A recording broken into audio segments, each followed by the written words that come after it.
Hello and welcome to Shootin' the Breeze, episode 23. I'm WECT First Alert Chief Meteorologist Gannon, and I'm so thankful to have your company for this loaded episode dropping in April. Let's kick it off with trivia, as always. And the question is on the subject of April freezes. Simply, what is Wilmington's all-time April record low temperature? We're going below freezing here. Say you A, 24, B, 26, C, 28, or D, 30 degrees. I won't leave you out in the cold for too long. I'll have your answer coming right up at the conclusion of Shootin' the Breeze. Well over half the Eastern Carolina's annual rainfall comes from convective clouds, namely thunderstorms. And this climatology heavily informs weather forecasting in the Cape Fear region. Hot season cumulonimbus clouds achieve the electrical charge separation for lightning and thunder like no others. June, July, and August are the top climatological months for lightning activity in North Carolina. And of the Tar Heel State's largest metros, Wilmington is #1 for average annual lightning strikes. And the other two, New Bern and Fayetteville, are relatively close neighbors. Your First Alert forecast will necessarily carry at least a 20% chance of a pop-up thunderstorm for the vast majority of days in meteorological summer. Make sure your WECT weather app's lightning alerts are toggled on, so the app can alert you to the frequency and proximity of any detected strikes. And remember, whenever thunder roars, head indoors.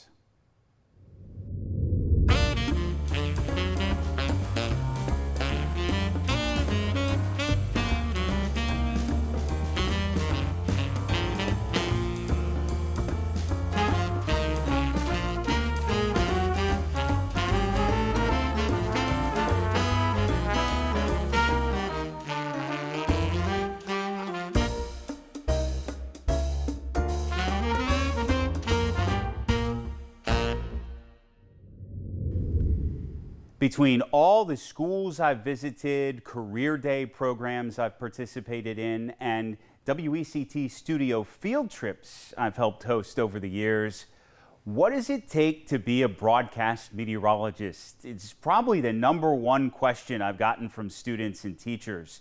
If it isn't, it's at least got to be in the top 3. So let's start with the books. Since a meteorologist must be versed in the workings of the atmosphere, physics and chemistry are big studies. And since the language of science is math, a meteorologist will have to work through a lot of calculus and statistics courses. Now, for the broadcast angle of the career, we have to go across the hall and get a good grounding in English with language arts and communications studies. Computer skills and art skills are also important because most broadcast Mets are also their own content producers. Every day there are hundreds of decisions to be made about how to parse and compress weather data into meaningful, accurate, and aesthetically pleasing graphics. And speaking of skills, let's think about the more virtuous ones, like punctuality. If the news starts at 5 and weather hits at 5:02, a broadcast Met has to be in position to deliver for his teammates in-house and viewers at home. Deadlines come hard and fast. A good broadcast Met must also have flexibility so as to adapt to the surprises of a live newscast or a rapidly changing weather situation. How about coachability? A broadcast Met will get a lot of feedback, which over a career can mean a lot of opportunities to learn and grow. Going deeper into the intangibles, weather forecasting in media requires patience as data emerges, tenacity to stay on message, and humility to roll with things when they invariably go sideways. When you're predicting Mother Nature, she will humble you from time to time. And last, but certainly not least, I must include people skills, especially in the age of social media, where a broadcast Met can and will interact with people from the most anxious to the most cynical ends of the attitude spectrum. Add it all up, and broadcast meteorology is a challenging and rewarding field.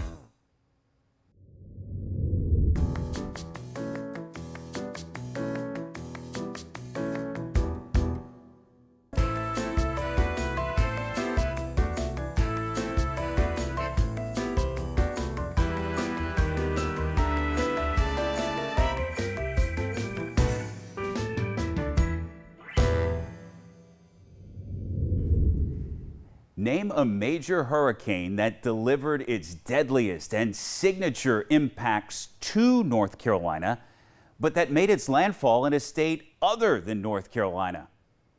I can only name one, and I don't have to dig deep into the history books to do it. I'm talking about Hurricane Helene from late September 2024. After landfalling on the Florida Panhandle on the 26th, Helene launched north and northwest into an upper low pressure system camped over the Tennessee Valley. The resulting scenes from the Carolina mountains were horrific then, and still on some level I think surreal to look at today. Helene's setup was meteorologically similar to that of Floyd 25 years earlier, in that the upper low set conditions for excessive rainfall prior to the actual arrival of the core of the hurricane. And I think it's a very safe bet that Helene would have ended up on the all-time rainers list for the Cape Fear region if its track was just 200 miles or so east. But there was one forecast factor, one rainfall driver that we on the coastal plain never have to worry about that the mountains do. It's called orographic lift. Orographic meaning of or related to mountains, and lift hearkening to a weather system driving air into and forcing it to lift over tall ranges like the Blue Ridge and the Black and Smoky Mountains. Orographic lifting is one of meteorology's most efficient ways to generate the cooling and condensation needed to create or enhance precipitation. Imagine a hurricane like Helene with tens upon tens of billions of gallons of rainwater to begin with, getting extra help from a mountain. Terrain made Helene's flash flooding just that much more catastrophic. This hurricane season, trust your First Alert weather team to gauge the flash flood threat from storms on TV and on your WECT weather app.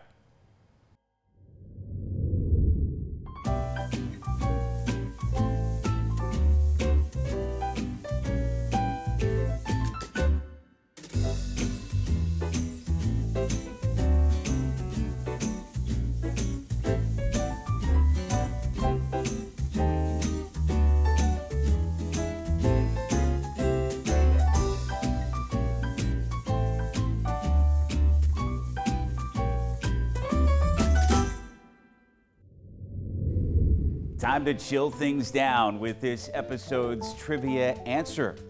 Wilmington's all-time record low temperature for the month of April is 28 degrees. This is actually one of the port city's longest standing records, established all the way back on April 19th, 1875. So kudos if you picked C. That's a wrap for Shootin' the Breeze, episode 23.